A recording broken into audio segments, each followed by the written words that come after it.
प्रिय विद्यार्थियों, आज हम सभी GGTU के तृतीय वर्ष संस्कृत विषय के द्वितीय प्रश्न पत्र में भारतीय दर्शन की मूल अवधारणाएं जो पढ़नी है, उसमें दर्शन शब्द प्रमुखता से आया है। इस पर गहनता से विचार विमर्श करेंगे। इसलिए आज मैं आप सभी को दर्शन या फिलॉसफी का आशय यह समझाऊंगा ताकि आपको दिए गए अन्य टॉपिक बौद्ध दर्शन, जैन दर्शन, वेदांत दर्शन, सारे दर्शन अच्छी प्रकार से समझ में आ जाए। यह दर्शन विश्व का सबसे पहला विषय है। भारतीय संस्कृति में एक विषय जो प्रमुखता से पढ़ाया जाता था शुरू से ही, वह विषय है दर्शन। अब दर्शन शब्द को जब कभी भी हम सुनते हैं तो उसके साथ आज के जमाने में विशेष रूप से फिलॉसफी शब्द भी कानों में गूंजने लगता है। अब दर्शन या फिलॉसफी दोनों को प्रायः समानार्थी रूप में लोग प्रयोग करते हैं।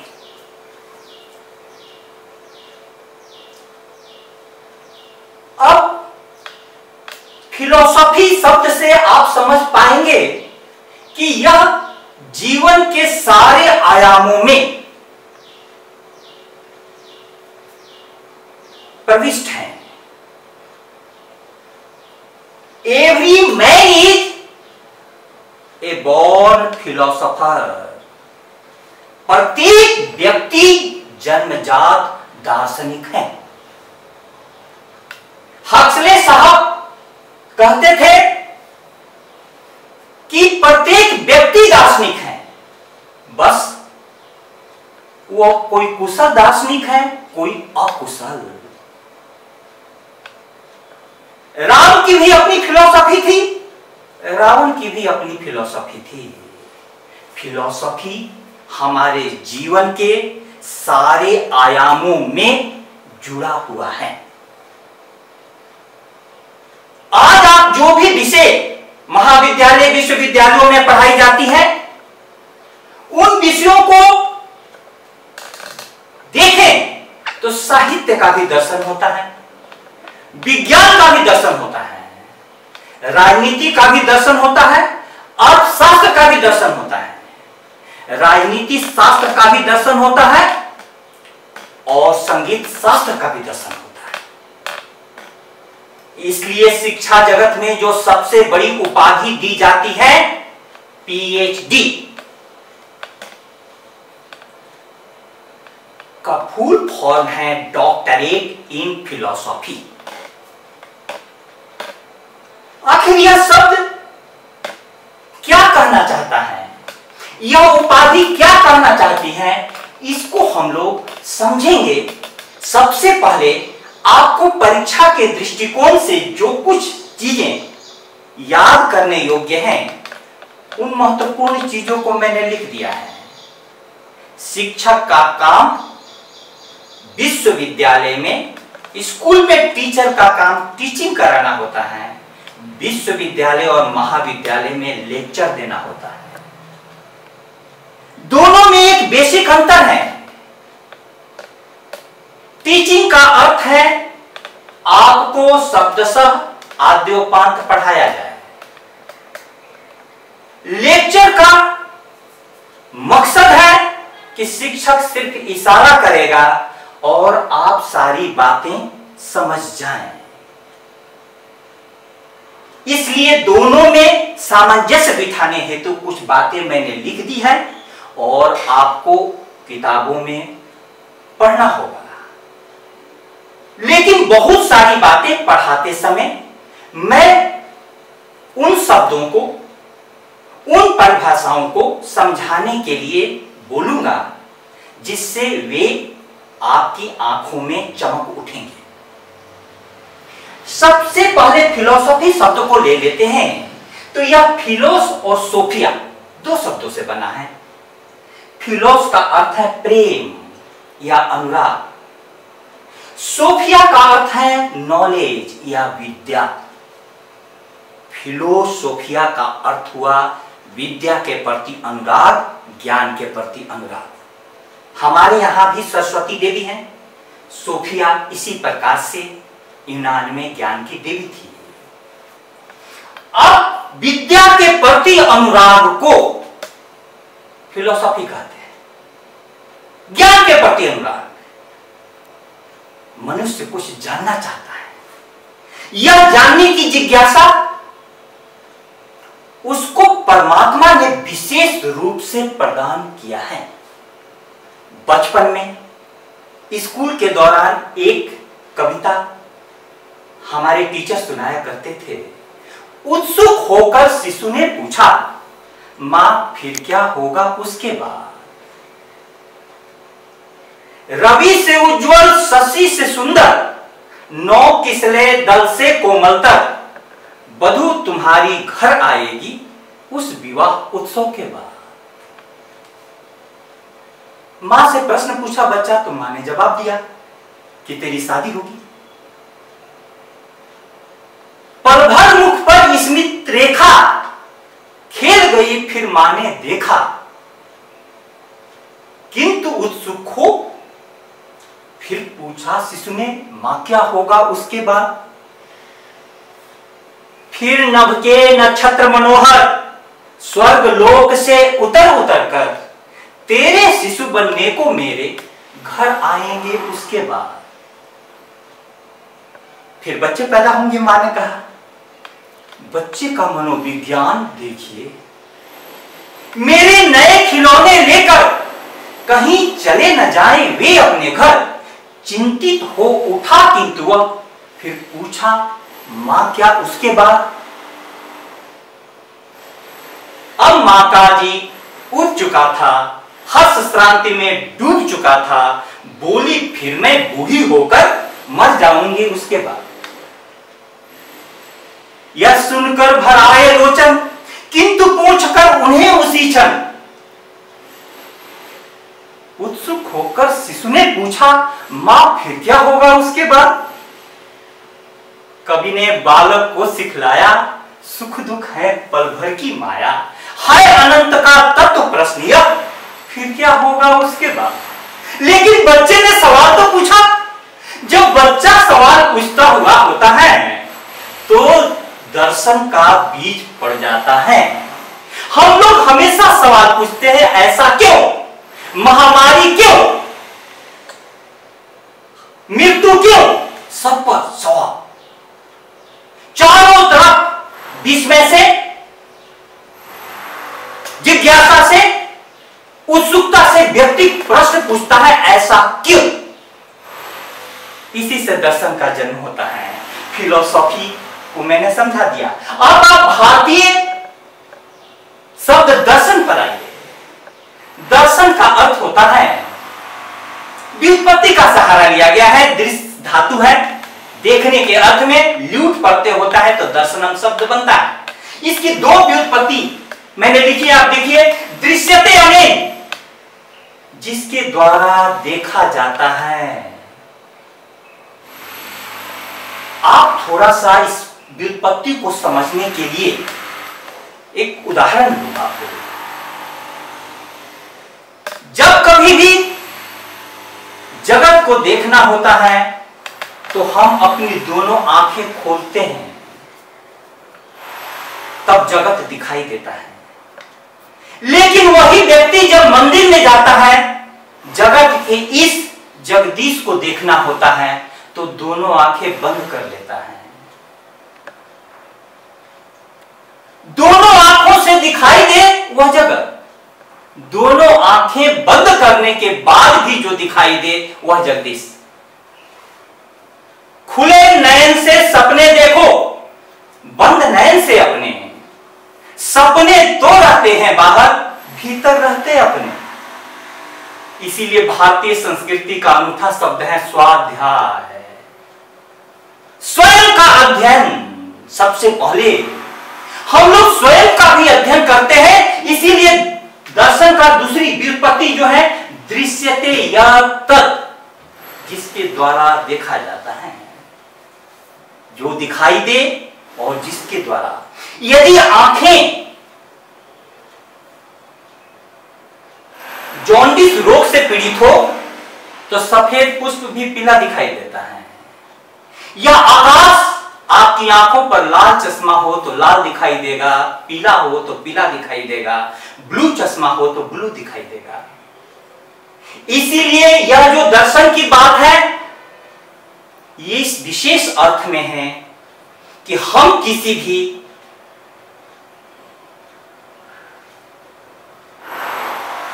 विषय को जानना चाहते हैं तो हमारी आंखें पूर्वाग्रह, दुराग्रह, हठाग्रह से रहित, किसी भी प्रकार का हमारी आंखों के ऊपर पर्दा नहीं हो। इसलिए दृश्यते यत् दृश्यते अनेन इति दर्शनम, ये दो व्युत्पत्तियां हैं। अब आपको दर्शन को समझने के लिए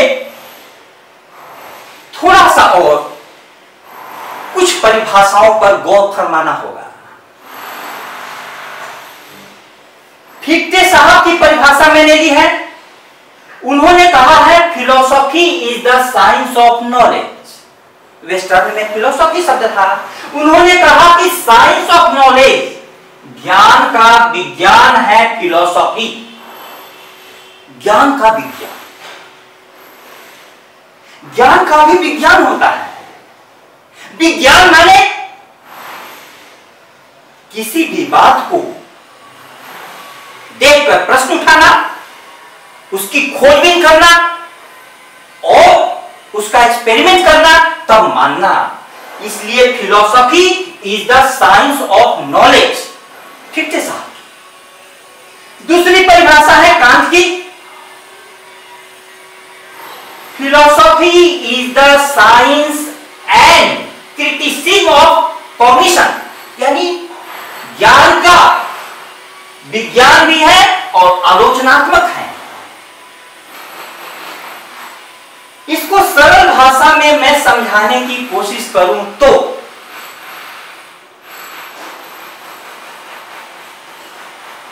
संदेह के साथ विज्ञान की शुरुआत होती है। जब भी हम संदेह करते हैं क्या, क्यों, कैसे, तो विज्ञान आगे बढ़ जाता है। जब भी बच्चा आंख खोलता है तो हर चीज के प्रति विस्मय का भाव, जब बड़ा होता है तो जिज्ञासा का भाव, और जब प्रौढ़ होता है तो पूरी तरीके से उसको तार्किक परमाणु के द्वारा जानने का भाव स्वतः ही उसे फिलोसोफर बना देती है। इसलिए मैं आपको इन दोनों परिभाषाओं, वेस्टर्न स्कॉलर के साथ राधा कृष्णन जी की परिभाषा लेना चाहूंगा कि भारतीय चिंतक किस हिसाब से दर्शन के बारे में सोचता है।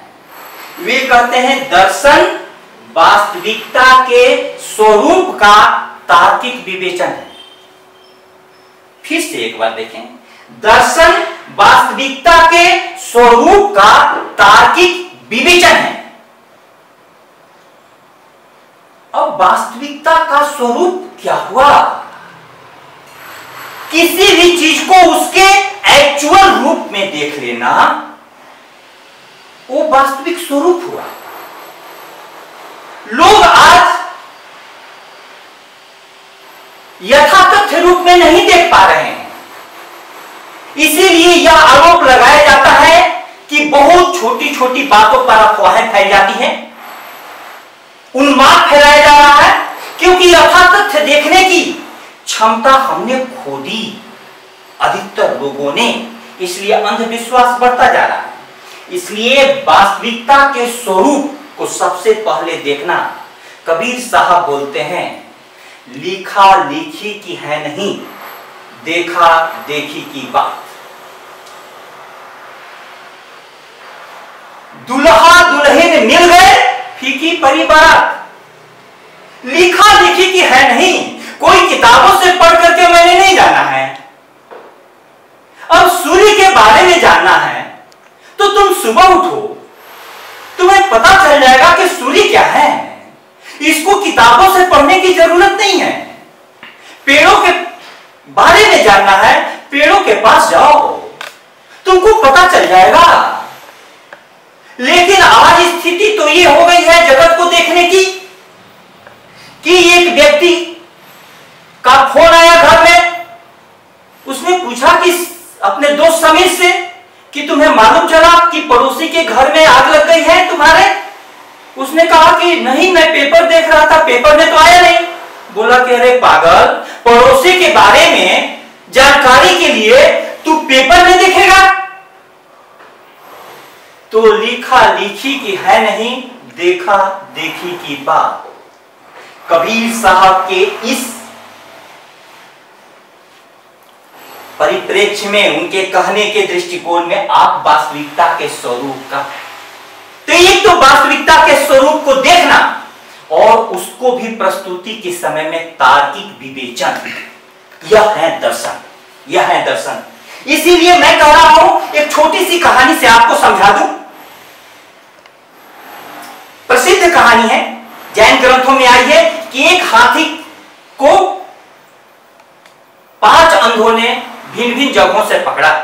जिसने पूंछ पकड़ी उसने कहा कि हाथी रस्सी के समान पतला होता है। जिसने खंभा पकड़ा उसने कहा कि हाथी, पैर पकड़ा हाथी खंभे के समान होता है। जिसने कान पकड़ा उसने कहा हाथी सूप के समान होता है। जिसने सूंड पकड़ा उसने कहा हाथी केले के खंभे के समान होता है। सबकी अपनी अपनी व्याख्या हाथी की, लेकिन ये दृष्टि सीमित होने के कारण हाथी की इतनी व्याख्या हुई।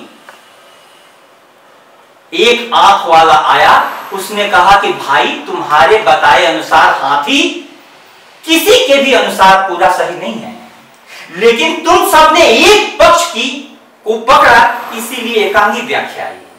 दर्शन है आंखें हो जाना, तो हाथी के पूरे स्वरूप का दर्शन हो जाना। अब मैं आशा करता हूं कि आपको दर्शन के बारे में कुछ समझ में आ गया हो।